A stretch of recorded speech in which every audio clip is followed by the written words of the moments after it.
The internet has been buzzing with unsettling images and videos that have been making the rounds for days, all related to a most disastrous story happening on the K2-Mountain. In these visuals, you can witness climbers walking past the lifeless body of Muhammad Hassan, a Pakistani climber. We all know that K2 is no ordinary mountain. It stands tall at a jaw-dropping 8,611 meters above sea level, securing its position as the second highest mountain in the world. This heartbreaking incident has spurred the government of Pakistan's Gilgit-Baltistan province into action. They formed a commission of inquiry with a vital mission to uncover the truth about what happened to Hassan on that ominous July the 27th of 2023. This investigative team is on a mission to answer some pressing questions. What exactly happened on that day? Were all possible efforts made to try and save Hassan's life? And perhaps the most crucial question of all, should he have even been allowed to attempt this climb, given his level of mountaineering expertise? Did he have the right gear and equipment to perform his high-altitude porter duties effectively on K2? To answer the last question clearly, no. Muhammad Hassan was not adequately prepared for the high-altitude challenges of K2.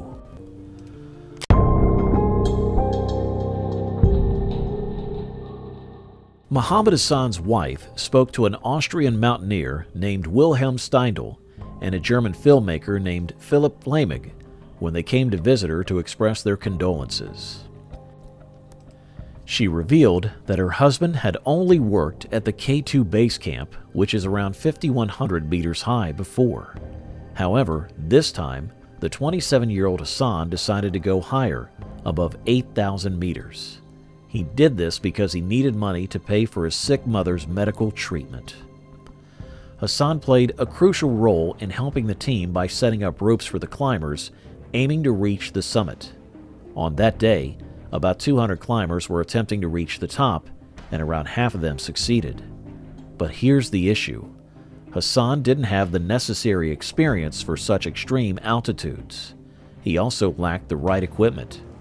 Norwegian climber Kristin Harla noticed that he wasn't wearing the kind of special suit or oxygen mask needed for such high-altitude conditions. She managed to reach the summit with the help of her Nepalese mountain guide, Tenjin Sherpa. Hassan found himself in a perilous situation, attempting something he wasn't prepared for, all in a desperate bid to help his ailing mother. This lack of preparation and proper gear made his climb on K2 extremely dangerous. On that fatal day of July the 27th, a significant number of climbers were trying to reach the summit, and this caused a massive line of people at a particularly challenging point on the mountain, making them wait for hours. To make matters worse, there were a few small avalanches that occurred in this tense situation, adding to the danger. People were genuinely worried that a major avalanche could have caused a terrible disaster. Kristin Harla, who has faced social media abuse and even death threats due to this case, has responded to the accusations regarding her role in Muhammad Hassan's tragic situation on K2. She addressed this on her website, emphasizing that no one should be blamed for what happened and highlighting the extreme danger of the mountain. In her statement, she explained that this incident occurred on the most perilous part of the world's deadliest mountain, where survival instincts play a crucial role in decision-making. Harla stressed the fact that at altitudes above 8,000 meters, climbers face extraordinary challenges. She also clarified that her team acted promptly when Hassan slipped inexplicably and got entangled in the ropes.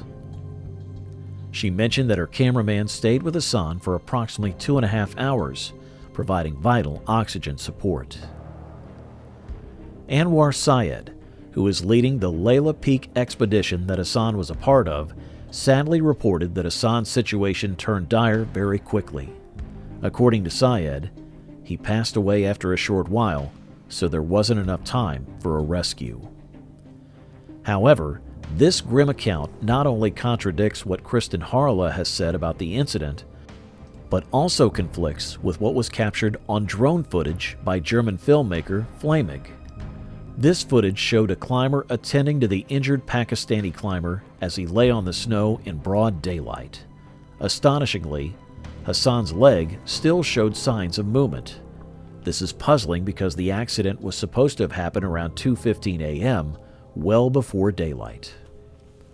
What's even more baffling is that every climber who reached the summit that day encountered Hassan, some of them even passing him twice, once on their way up and then again on their way down. Flamig, who has this drone footage and the accounts of 3 different eyewitnesses, has raised a crucial question. Could there be more to this story than what we initially thought? Based on what 3 different eyewitnesses have said, I can confirm that this man was still alive while about 50 people passed by him. This is also clear in the drone footage, Flamig stated in an interview with the Vienna newspaper Der Standard. The situation regarding Hassan's fall on the mountain has generated a lot of conflicting reports. Different people at base camp had varying accounts of what happened. Lakpa Sherpa stated that Hassan fell and broke his O2 mask, while Mingma Ji claimed he fell and hit a rock. On the other hand, Lucy Westlake believed Hassan fell into a crevice. As time went on, the pieces of the puzzle began to come together and shed light on the incident. Climber Ali Pepper recounted a harrowing scene where a Pakistani climber, presumably Hassan, fell and dangled upside down for more than an hour. Rescuers managed to retrieve him, but despite initial signs of life, they couldn't save him. Tragically, climbers had to pass by his lifeless body as they continued their ascent toward the summit.